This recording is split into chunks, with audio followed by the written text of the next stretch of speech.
mother had begun to praise Liberty's transformation into adolescence. While Liberty was like a rose, her beauty always apparent, Dahlia was like a black orchid. It took a certain amount of maturity to appreciate the beauty she had to offer to the world. In childhood, she couldn't recognize how exquisite the black orchid was. She was too distracted by the growing rosebud by her side. So, while Dahlia loved Liberty, a tiny seed of jealousy had been planted and was being watered with each passing day. How easy it would be for Dahlia to let Liberty fall victim to the jungle's nocturnal dangers. Dahlia knew the forest like the back of her hand. She had hunted there with her father before he died of pneumonia years ago. Every day she would accompany him on his morning hunt. Before the sun came up, they would be in the jungle. He showed her how to adjust her eyesight and see beyond the darkness. "It is the fear of the dark that paralyzes your vision," he had said. She knew this was true, because once she stopped being afraid of the darkness, she could see in it. He taught her to navigate, to survive, and always be the predator, never the prey.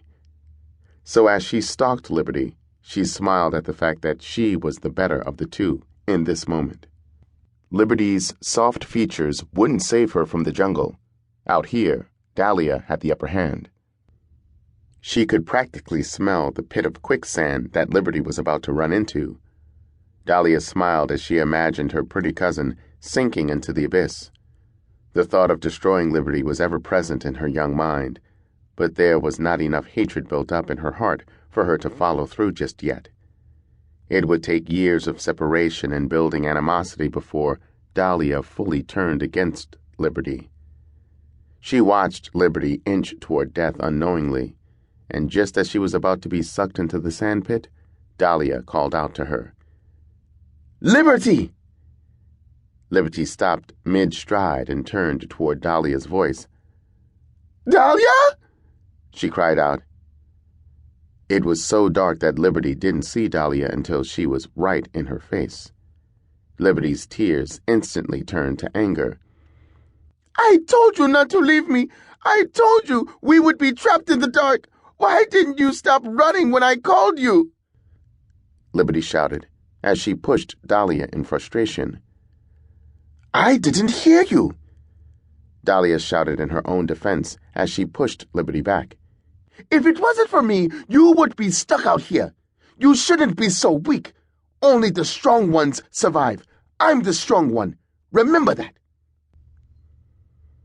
The look in Dahlia's eyes that night sent chills down Liberty's spine, and years later, as she sat behind the dark tent of Rocco's Range Rover, she felt the same chill. The memory of their childhood had Liberty in a daze. Dahlia had always been the strong one, the fearless one, while Liberty was weak. The pecking order between them had been established from early on, which made it easy for Liberty to fall into the role of victim. What once had been a childhood rivalry had transformed into a relentless vendetta between grown women. It didn't matter that they were blood. One of them had to lose. And as Liberty sat thinking, she made a promise to herself that this time it wasn't going to be her. "Only the strong survive, dear cousin," she whispered. Liberty wiped the tears from her eyes.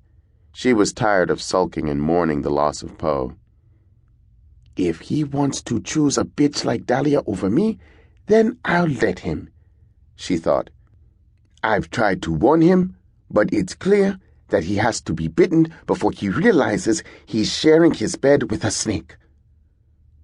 Liberty took a deep breath and reached into the back seat to grab the Gucci duffel. All of the money to her name was tucked inside. She didn't trust anyone at this point and needed it within eyesight at all times. She never knew when she would have to pick up and leave. When the time came for her to make her exit, she wanted to ensure that she had the means to do so. She turned to exit the car, but before she could push open the door, a car pulled up on her side. It was so close that she didn't have room to open the car door. "What the fuck? Hey!" she protested as she began to roll down her window.